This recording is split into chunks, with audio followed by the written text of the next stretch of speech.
Of the many electrifying speakers at Bitcoin Nashville, one of my personal highlights was old Rusty Rockets himself, my good pal, Russel Brand, whose insight about the creeping and insidious nature of tyranny made my hair stand on end. Trust me, folks, you need to hear this one. You recognize how tyranny and power may guide us towards dystopia. Let me illustrate that further.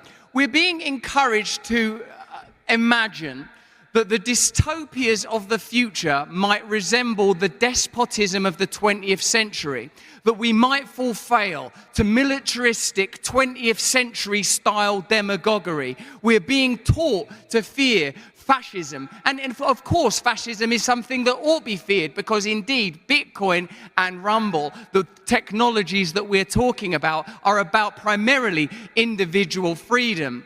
When it comes to the tyranny that I fear mostly, the phrase I heard that resonates is technological feudalism.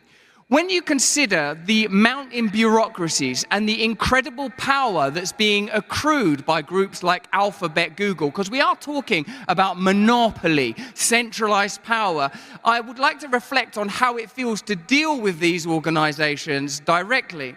If you find yourself in a spat or a contretemps with YouTube, you will find that the discourse is very unusual and anodyne. We have had to censor your content. You will have to appeal to the community guidelines. A team member will get back to you. It's very friendly, it's very banal, it's very sterile. You get the sense that you're communicating with some peculiar, odd and inaccessible, insidious mist.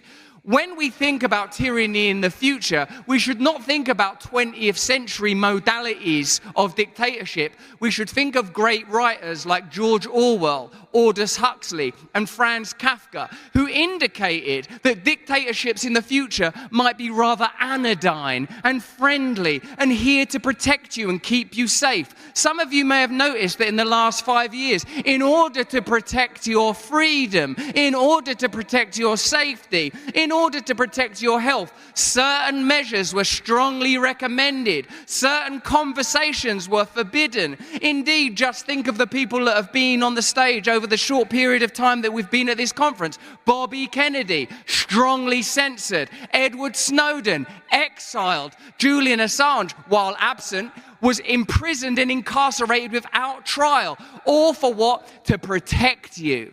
To protect you from information that might harm you, or to protect you from microbes or viruses that might harm you. God help us. God protect us from these people that want to save us and protect us. You tell him, Russell. What a speaker, and what a great reminder as to what is at stake here, and how we must never lose sight of the fact that this space is about so much more than our bags. Anyway, we'll be back soon, and as ever, the ticker is Tooker.